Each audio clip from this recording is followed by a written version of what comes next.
하나님이 드디어 이제 욥을 찾아오셨습니다. 그리고 너는 내게 묻는 것을 대답하라고 하십니다. 그동안 사실 욥은 친구들과 경론을 벌이면서 질문을 던지는 사람이었습니다. 그러나 꼬리에 꼬리를 무는 질문이 그 자체로 삶을 변화시키는 것은 아닙니다. 응답 없는 질문은 무의미합니다. 고민만 하는 것은 문제 해결하는 것이 아니라는 것입니다. 그래서 엘리후라는 또 다른 친구가 등장하여 그동안 욥과 경론을 벌였던 3명 친구와 다른 한 걸음 더 나가죠. 고난은 죄의 결과가 아니다. 교육과 연단의 의미가 있다. 이렇게 이제 얘기를 했습니다. 그리고 또 하나는 간단히 지나갔는데요. 이제 엘리후가 창조주 하나님의 신비와 엄위하심을 얘기했어요. 근데 그 엘리후가 말을 마치자 마치 하나님이 바톤을 이어받는 것처럼 이제 현현하셔서 말씀하신 게 뭡니까? 엘리후가 얘기했던 것과 똑같지는 않지만 창조주 하나님의 역사하심이 뭔가를 41장까지 상당히 긴 분량을 가지고 이제 말씀을 하십니다. 질문을 하시고요. 자, 그 중에 오늘은 7절까지만 읽었어요. 다 읽을 수는 없고. 자, 그런데 질문은 4절부터 7절까지 중요한 질문이 나옵니다. 자, 새 번역으로 읽어 드릴 테니 여러분은 여러분 성경으로 보시면 됩니다. 자, 피부에 조금 더 와닿기가 새 번역 성경이 훨씬 좋기 때문입니다. 제가 읽어 드릴게요. 내가 땅에 기초를 놓을 때에 내가 거기에 있기라도 하였느냐? 내가 그처럼 많이 알면 내 물음에 대답해 보아라. 누가 이 땅을 설계하였는지 너는 아느냐? 누가 그 위에 청량줄을 띄웠는지 너는 아느냐? 무엇이 땅을 버티는 기둥을 잡고 있느냐? 누가 땅에 주춧돌을 놓았느냐?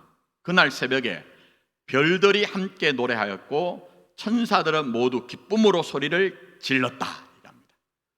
자, 이 질문을 욥이 아니고 하나님이 여러분에게 질문을 하셨다고 하면 대답하실 수가 있겠습니까?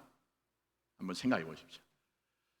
물론 우리 중에는 과학적인 지식을 가지고 이렇다 저렇다 설명하실 분도 계실 것 같아요.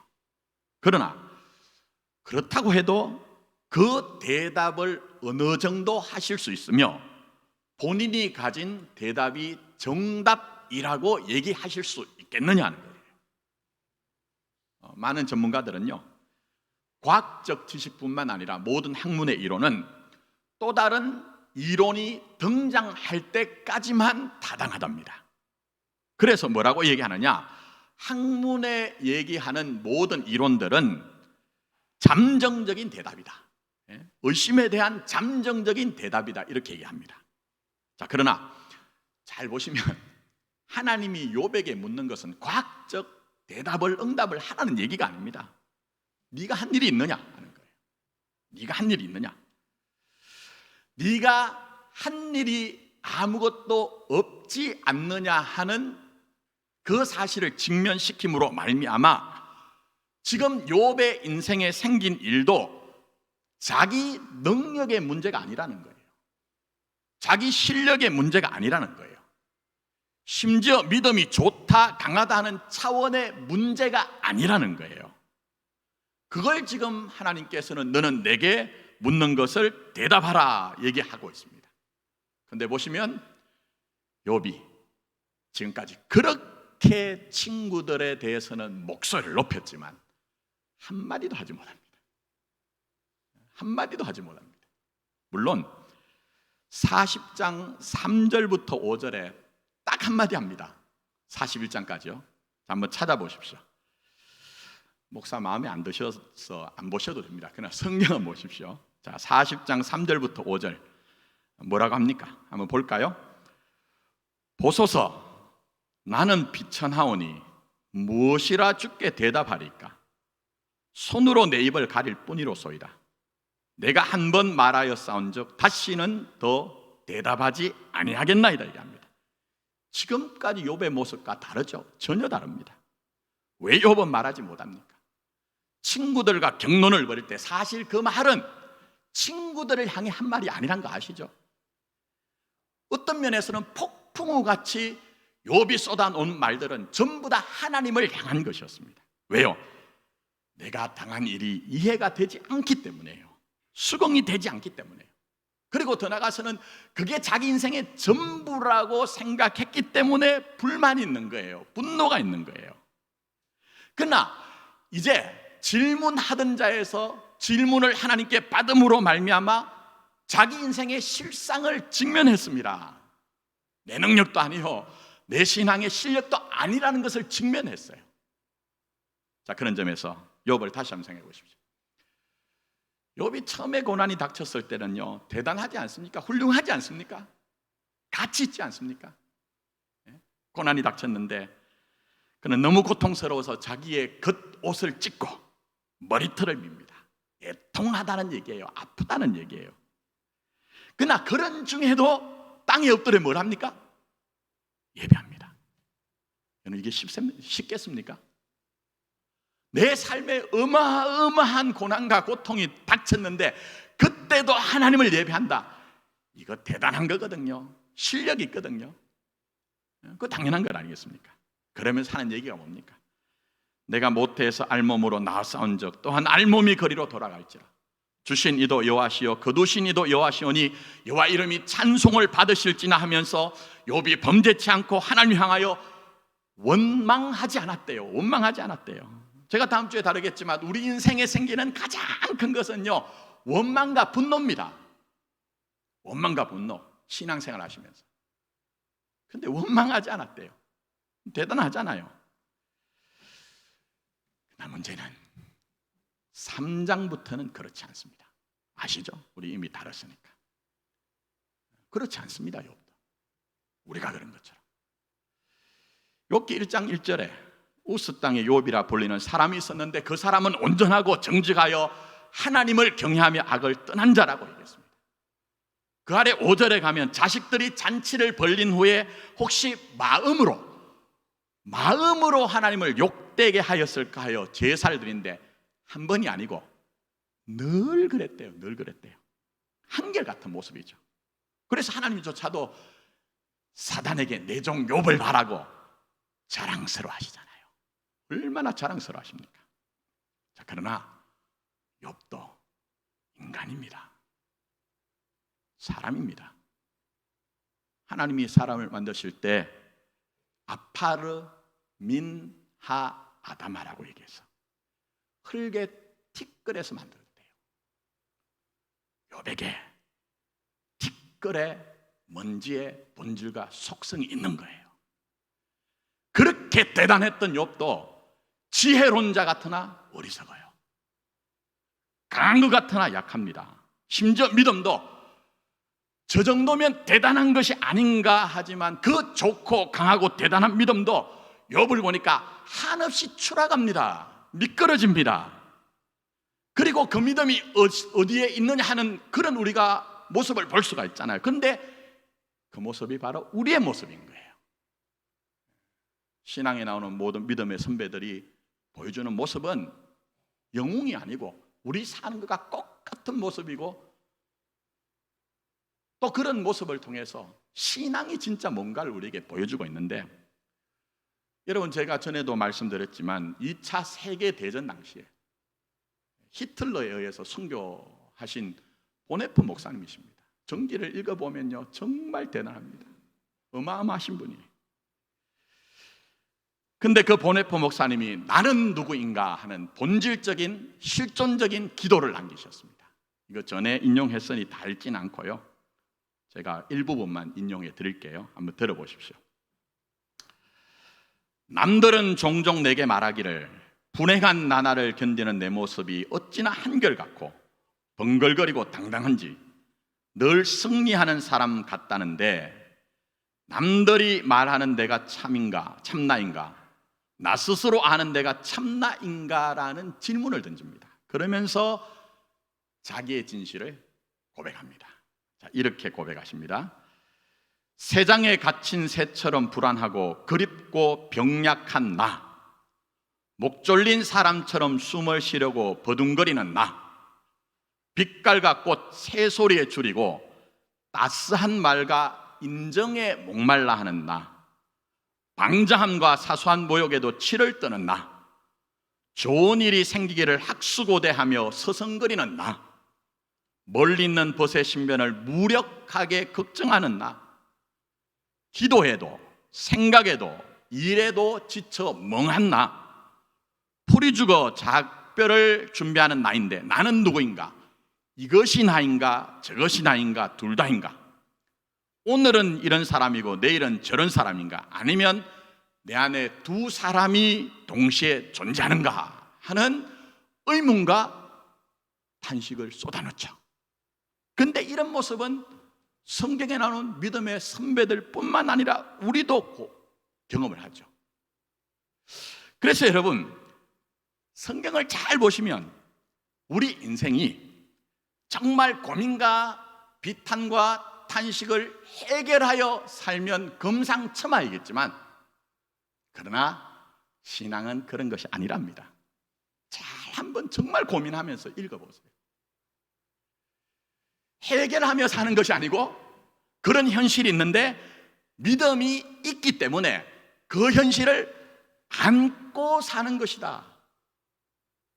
중단하지 않고 포기하지 않고 믿음 때문에 한 걸음 더 나가고 끝까지 가는 것이라고 우리에게 가르쳐주고 있어요. 그게 신앙이랍니다. 그래서 제가 새벽에 새벽기도 조금 되돌아오셨으면 좋겠는데, 사무엘상 요즘 강의하고 있죠. 근데 이번 주에 제가 말씀드린 게, 사무엘이 자기의 사사로서 직무를 끝내면서 사울왕을 세워요. 근데 뭐라고 백성들에게 약속을 하냐면, 나는 기도를 쉬는 뭐라고요? 죄를 범하지 않겠대요. 아니, 사도 바울은 쉬지 말고 기도하라고 했는데, 아니 기도를 쉬는 죄래요. 왜 그렇게 얘기할까요? 아슬아슬하기 때문이라고 했어요. 이제 사사의 시대가 저물고 왕정 시대가 시작이 되면 거기에서 무슨 대단한 일들이 일어나는 것이 아니라 오히려 더 아슬아슬하기 때문에 기도를 쉬는 죄를 범하지 않겠다고 얘기를 하는 거예요. 그런 점에서 신앙을 혹자들은요, 내가 믿으면 보상과 안심을 준다는 쪽에서 얘기를 하지만 그게 다 아닙니다. 그렇지 않습니다. 성경이 얘기하는 것은. 오히려 말씀드린 것처럼 믿음이 있기 때문에 사실은 그 믿음을 가지고 사는 거예요. 사는 자체가 위대한 거예요. 사는 자체가. 그걸 모르면 내가 가진 신앙과 내 삶의 현실이 닿을 때 가장 쉬운 것은 자기 정죄입니다. 나는 왜 이렇게 살지 못하지? 그런 정죄만 있습니다. 그러다가 그게 반복되면 어떤 일이 있습니까? 믿음 소용없구나, 믿어도 아무 소용없구나 하는 허무만 남습니다. 그러면서 밖에 나오면 그렇지 않은 것처럼 위선 떱니다. 위선 뜨는 실력을 신앙 좋다고 그렇게 남들은 오해하지만 나는 그렇지 않습니다. 그래서 성경은 우리에게 우리 인생이란 것은, 신앙이란 것은 보상과 안심만, 감동만 있는 것이 아니라 오히려 책임이라고 얘기하는 거예요. 책임이라고. 자, 그러니 결론적으로 말씀드리면 현실 부인하지 마십시오. 현실을 부인하지 마십시오. 인정하십시오. 그럼에도 불구하고 우리가 또 하나 알아야 되는 것은, 우리 인생과 신앙은 신실하신 하나님 안에 있음을 알고 그거 믿는 겁니다. 그거 믿기 때문에 내가 하나님 앞에 다 이해가 되지 않아도 내 인생과 신앙조차 신실하신 하나님 앞에 맡기는 거예요. 그렇게 사는 거예요, 여러분. 그런 점에서 여러분, 종종 우리가 살면서 경험하는 게 뭡니까? 내가 가진 지식, 내가 가진 경험 어느 정도 다 발휘하면서 그것으로 살 수 있던가요? 흔들려 보면 다 아니란 것 아시죠?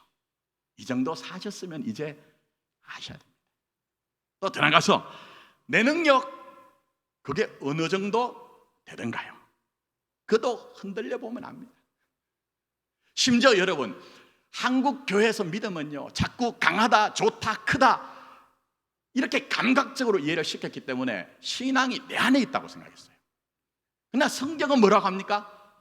너희가 가진 믿음은 너희에게서 난 것이 아니다, 너희에게 속한 것이 아니라 하나님이 주신 선물이라고 얘기했는데, 잘 나갈 때는 신앙이 내 것이라고 생각했습니다. 그러나 흔들려 보면 절감하죠. 내 믿음 별 것 없구나 하는 것들을 절감하고 직면하게 되는 것이죠. 그러나 여기서 알아야 되는 게 있습니다. 그게 결론이 되면 안 됩니다. 흔들리기만 하면요 그건 결국 방황이고 실패로 끝나기 때문입니다. 그러니 흔들리는 중에 뭘 알아야 되죠? 무력한 중에 뭘 알아야 되죠? 내 생각과 판단을 뛰어넘는 하나님의 신실하심이 내 인생에 있는 것이다. 하나님이 내 인생을 내 믿음조차도 상관없는 그 자리에서 끝까지라도 하나님의 신실하심으로 나를 이끌고 가고 계시다. 이걸 받아들인 겁니다. 이걸 받아들인 게 신앙이라고 그렇게 얘기를 하는 것이죠. 그래서 여러분, 폭풍우같이 질문을 쏟아내는 하나님 앞에서 그 질문을 들었던 욥이 한마디도 하지 못하다가 42장에 들어서서 바로 일성으로 그가 얘기한 게 뭐죠? 주께서는 못하실 일이 없으십니다. 대단하죠? 주께서는 못하실 일이 없으십니다. 무슨 계획이든지 못 이루실 것이 없습니다. 이렇게 지금 그는 인정하고 수긍하고 고백하고 있는 거예요. 우리도 이 자리까지 왔고 또 아직도 우리가 우리 스스로 이게 인정되지 않으면 이 자리까지 가는 것입니다. 그게 여러분의 일생입니다. 신앙생활입니다. 그래서 여러분 한번 잘 생각해 보십시오. 욥기 처음에 제가 설교할 때 설교한 것 중에 하나가 욥이 아들들이 잔치를 벌린 후에 혹 범죄하였을까 하여 제사를 늘 드렸다고 했습니다. 돈독하고 신실하고 훌륭한 모습이죠. 근데 저는 그것만 얘기하지 않았어요. 목사님들이 얘기하는 것 말고 또 다른 이면에 있는 거 말씀드렸죠. 그게 뭡니까? 욥이 가진 신념. 내 삶의 울타리는 내가 이렇게 진실하고 진심을 가지면 그 신앙이 내 인생의 울타리를 지켜줄 것이다. 그래서 그에게 어떤 게 나타납니까? 제사를 한 번만 드린 것이 아니라 자식들이 잔치를 벌일 때마다 강박적으로 어떤 종교적인 행위를 하는 그 모습, 나쁘다는 게 아니고요. 그런데 안 되잖아요. 내가 가진 믿음조차도 안 되잖아요, 여러분. 그러니 신앙이라는 것은 잘 한번 생각해 보십시오. 내가 가진 믿음뿐만 아니라 내 진심이든지 내 열심이든지 내 정성이든지 우리는 그것이 나를 지켜낸다고 생각합니다. 그 생각을 표현한 게 뭐죠? 속담으로 공든탑이 무너지라예요. 물론 일정 부분에서는 그게 진리입니다. 근본적으로 보면 여러분 한번 잘 여러분 살아오신 인생을 돌아보시고 정말 우리의 인생의 여정 속에서 공든탑이 무너지지만 않던가요? 오히려 내가 가진 그 공든탑을 쌓아 올렸던 그 계획과 열심과 진심이 무너질 때 더 아프죠. 그게 우리의 삶에서 가끔 있었거든요. 그래서 우리는 욥처럼 신음하기도 하였고 비탄을 지르기도 하였습니다.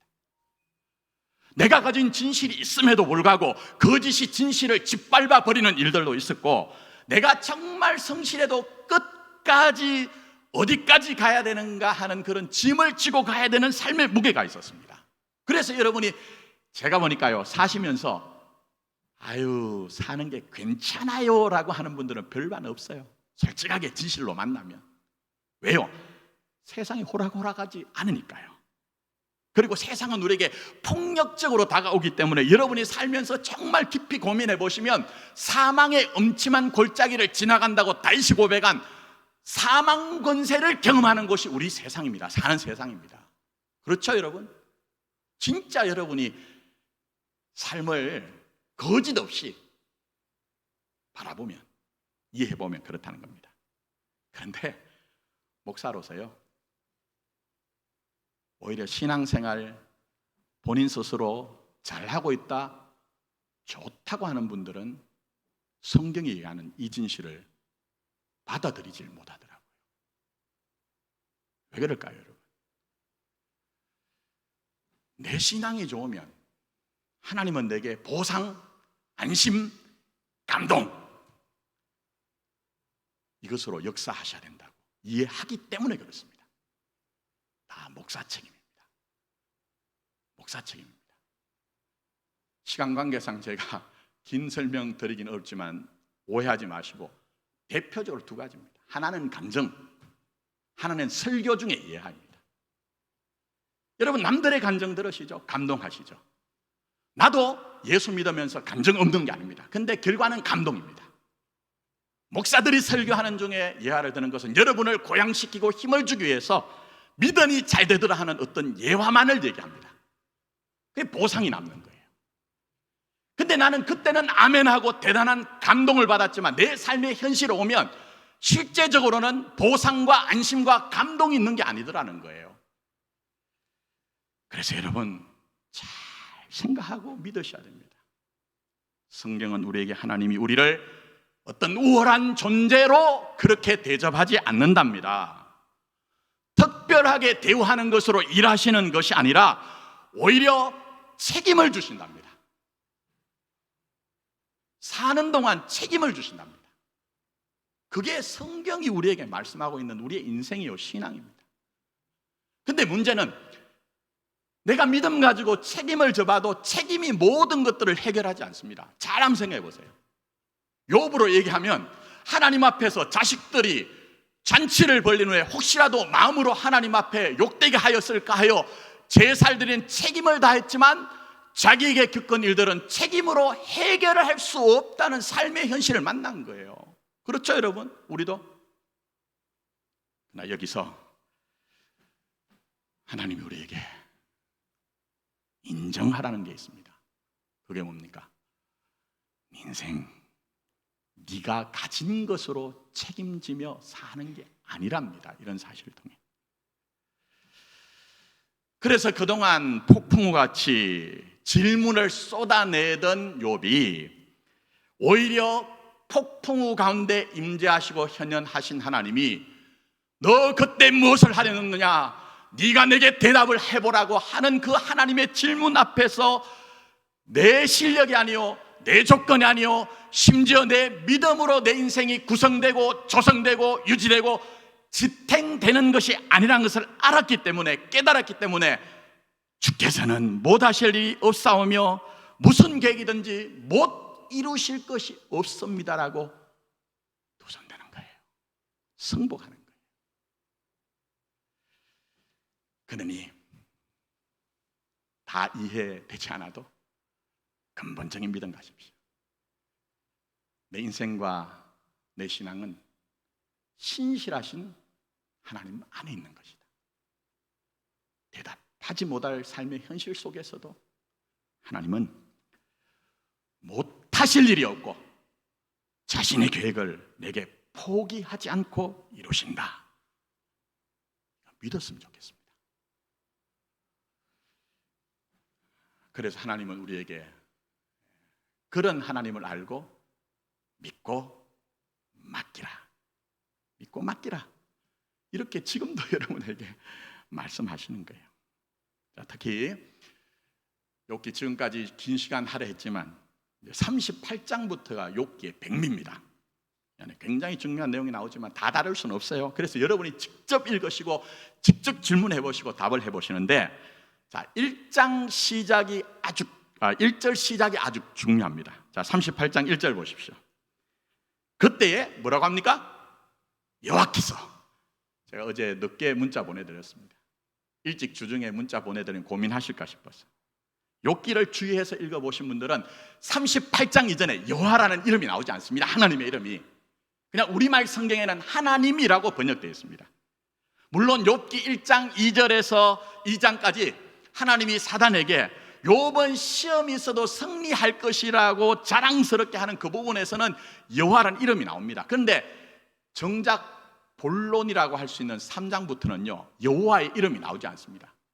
하나님이라고 번역하는 엘, 혹은 그 하나님이라는 엘이라는 그 계열의 엘 샤다이라고 해서 전능하신 하나님이 나오지 여호와가 나오지 않습니다.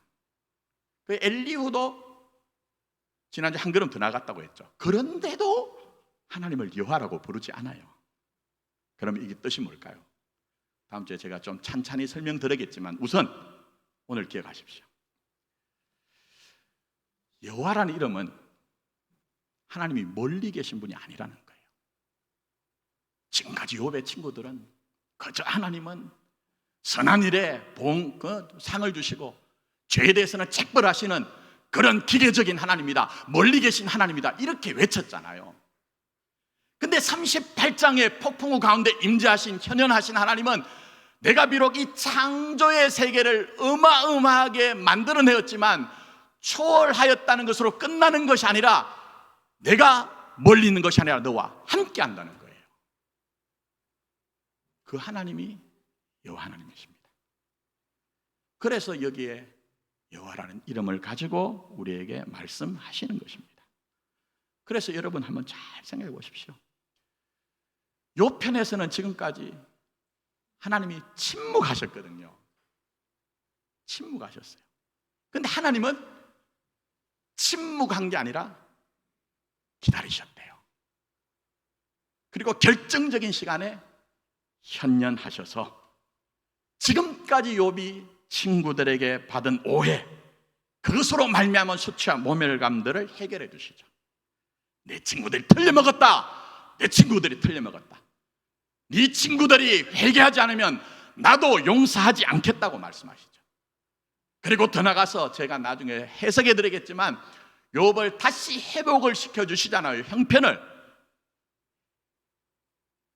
그 하나님을 우리에게 보여주심으로 네 인생에 멀리 있는 것처럼, 때로는 보이지 않고 음성이 들리지 않아도 멀리 있는 것처럼 그렇게 느낄 수 있지만 그렇지 않다는 거예요.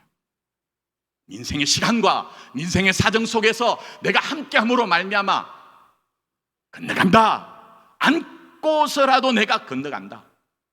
그래서 로마서에서 뭐라고 합니까? 합력하여 선을 이루는 것이고 택한 자들은 반드시 내 영광에 이르게 한다고 그렇게 말씀하고 계시잖아요. 그걸 우리가 믿는 거예요. 딴 걸 믿는 게 아니고, 내 실력, 내 조건, 나의 어땀을 믿는 것이 아니고 나를 뛰어넘는 그 하나님의 섭리와 경륜과 일하심을 믿고 사는 것이에요. 이걸 우리에게 설득하고 이해시키기 위해서 예수님 오셨죠. 여러분, 예수님은 십자가와 부활이 대표적인 것 아닙니까? 근데 예수님은 십자가와 부활만이 아닙니다. 성육신입니다. 우리 가운데 한 아기로 오셨습니다. 인간으로 사신 우리 주님은 인간들이 가진 죄와 불순종의 역사 속에 오셨어요. 심지어는 그 제자들이 보여준 것처럼 배반의 시간 속을 사셨어요. 근데 이런 모든 것들은 성경적으로 해석하면 뭐죠? 사망의 권세입니다. 그래서 여러분 아신 것처럼 십자가를 지셨잖아요. 근데 반전이 일어나죠. 역전이 일어나죠. 부활입니다. 그 부활이 뭡니까? 오늘부터 시작해서 이제 조금씩 풀어드리겠지만 욥기 38장부터 창조의 하나님이랍니다. 없는 것을 뭐라고 하세요? 없는 것을 있는 것으로 부르신대요. 그걸 신약적으로 얘기하면 부활이에요. 우리의 삶에 있는 모든 인생의 조건들, 이유들, 심지어 신앙조차도 내 기대대로 되지 않을 때 우리는 사망 권세로 끌려가고 있다는 느낌을 지울 수가 없습니다. 그러나 하나님은 그렇지 않답니다. 내가 가까이 한다, 아니 너를 안고서라도 그 반전의 자리로 나간다고 우리에게 말씀하고 계세요. 화근하고 계세요. 그래 나를 영접하라, 나와 함께 살아내자. 그럴 때 너희는 그 자리까지 갈 수밖에 없다. 그것이 너희의 운명이라고 우리에게 말씀하고 계시는 것입니다. 그래서 여러분, 우리 살아가면서 경험하는 것들 중에 하나님과 관련되지 않은 것이 아무것도 없습니다. 성경이 우리에게 얘기합니다. 제외될 것이 아무것도 없다니까요. 그래서 대표적으로 시편의 시인이 뭐라고 합니까? 시편 139편 1절과 4절, 자, 이렇게 얘기하십니다. 여호와여, 주께서 나를 살펴보셨으므로 나를 아시나이다. 주께서 내가 앉고 일어섬을 아시고 멀리서도 나의 생각을 밝히 아시오며 나의 모든 길과 내가 눕는 것을 살펴보셨으므로 나의 모든 행위를 익히 아시오니 여호와여, 내 혀의 말을 알지 못하는 것이 하나도 없으시니다 얘기합니다.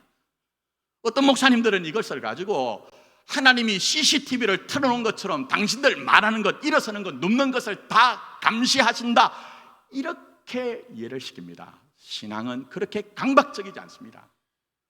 이 얘기 무슨 얘기입니까? 하나님과 관련 없는 게 없다는 거예요. 심지어 우리는 죄와 사망의 세력이 우리를 둘러싸서 내 인생이 사망으로 끝나는 것이 아니냐 하지만 너의 모든 것들이 내 섭리 안에, 경륜 안에, 일하심 안에서는 제외될 것이 없으니 내게 인생 맡겨라, 나와 함께 가자, 이 얘기예요. 그래서 이제 38장의 폭풍우 가운데 임재하신 하나님이, 현현하신 하나님이 자신을 여호와라고 얘기합니다. 왜 그럴까요?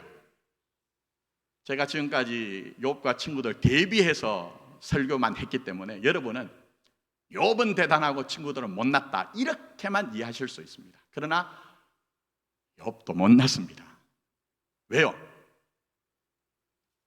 가까이 계신 하나님을 믿지 못해요. 내 인생을 안고 가신 하나님을 인정하지 못해요. 그래서 욥이 딱 한 번 자기 친구들과 격론을 벌이는 중에 여호와라고 한 번만 얘기합니다. 자, 그게 어디냐? 12장 9절에 나옵니다. 찾지 마시고 제가 그냥 읽어드릴게요. 이것들 중에 어느 것이 여호와의 손이 이를 행하신 줄 알지 못하라라고 해가지고 이 순간 딱 한 번 하나님은 나를 멀리 하시지 않고 나와 가까이 하시는구나, 그렇게 인정했지만 잊어버린 거예요. 무시한 거예요. 믿지 못한 거예요. 그러나 하나님은 그렇지 않답니다. 절대 그럴 수 없답니다. 신자의 인생에 대해서 절대 그럴 수 없답니다. 그래서 여호와 하나님, 근데 특히 말씀드린 것처럼 다음 주부터 좀 풀어드리겠지만 여호와 하나님의 뜻은 약속에 대해서 신실하신 분이라는 거예요. 무슨 얘기입니까? 우리가 보기에는 욥이 대단하고 훌륭했지만 자기 믿음 지켜내지 못했잖아요. 하나님이 욥을 지켜내신 거예요. 하나님이. 그 하나님이 38장부터는 창조의 하나님이에요. 말씀드린 것처럼 창조로 역사하신 거예요.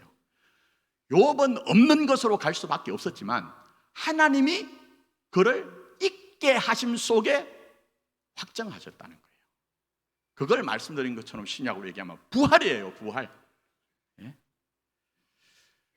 그러니 여러분, 하나님이 오늘도 여러분에게 내가 내게 묻는 것을 대답하라고 질문하시는 하나님 만났으면 좋겠습니다.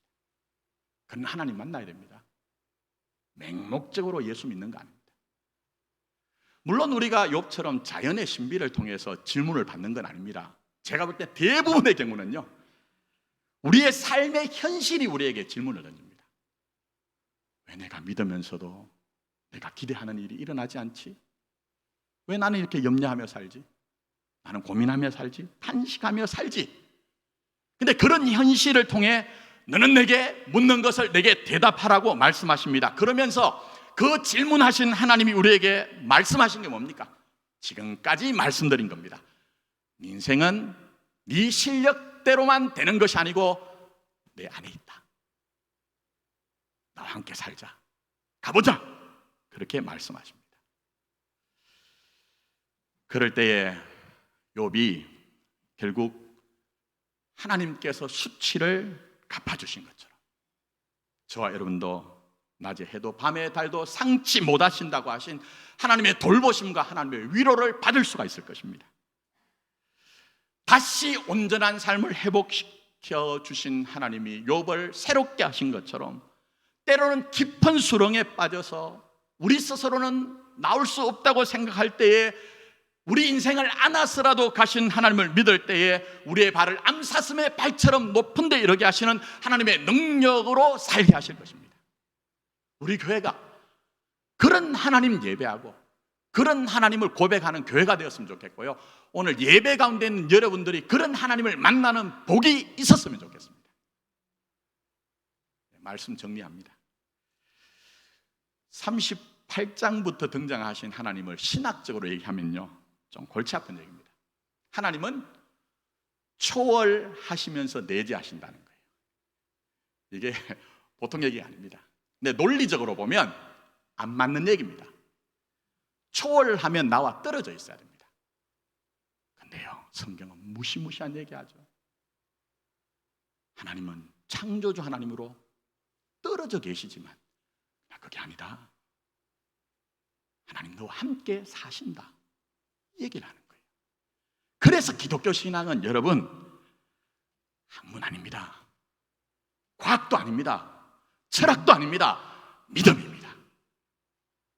믿을 때에 모든 논리를 뛰어넘어서 온 우주와 만물을 창조하신 하나님께서 그 창조의 능력을 우리에게 부어주시는 것입니다.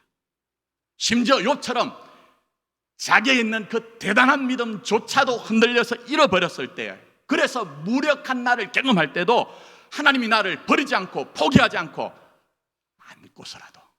안고서라도 간다는 그 신실함을 여러분의 인생에 이루어내시는 것입니다. 우리는 그 하나님을 믿는 거예요. 그 하나님을 인정하는 거예요. 그래서 이제 마지막으로 다음 주부터는 제가 설교를 줄이려고 합니다. 주차장 문제 때문에 훈련하느라. 오늘까지만 자세하게 설명하는 시간이라고 생각하시고, 고정희 시인의 상한 영혼을 위하여라는 정말 멋진 시가 있습니다. 제 설교 다 녹인 시라고 보시면 되는데 한번 깊이 생각하시면서 한번 들어보십시오. 파워포인트 보여주십시오. 상한 갈대라도 하늘 아래선 한 계절 넉넉히 흔들리거니, 뿌리 깊으면야 밑둥 잘려도 새수는 돋거니, 충분히 흔들리자 상한 영혼이여, 충분히 흔들리며 고통에게로 가자. 중약합니다. 두 팔로 막아도 바람은 불듯 영원한 눈물이란 없느니라, 영원한 비탄이란 없느니라, 캄캄한 밤이라도 하늘 아래선 마주 잡을 손 하나 오고 있거니. 이렇게 얘기했습니다. 뭐가 느껴지세요? 이 시인은 아무리 절망적인 상황이라도 구원이 하늘로부터 온다는 것을 믿기 때문에 충분히 흔들려도 된답니다. 충분히 흔들려도 된다. 고통에게로 가자. 역설적인 얘기를 하죠. 그러면서 영원한 눈물, 영원한 비탄이 없다고 말하는 것은 마지막에 제일 중요합니다. 내 손 잡아 주시는 분이 계시기 때문이다. 아멘 아닙니까? 내 손 잡아 주시는 분이 계시기 때문이다. 근데 욥기는 한 걸음 더 나가죠. 손 잡아 주시는 것이 아니라 인생 안고 간다. 그 하나님이 여러분의 아버지 되십니다. 이 땅에 우리가 아버지라고 부를 존재는 없습니다. 물론 육신의 아버지, 부모님은 당연하지만, 왜요? 진짜 여러분을 안고 가시는 분은 창조주 하나님, 전능하신 하나님 한 분밖에 없기 때문입니다. 하나님, 손 붙드십시오. 내게 손 내미십니다. 아니, 내가 손 내밀지 않아도 안고 간다고 말씀하십니다. 그 하나님 안에 발견돼요. 여러분이 하나님의 신실하심의 증거가 되기를 예수님의 이름으로 축복합니다. 기도하겠습니다.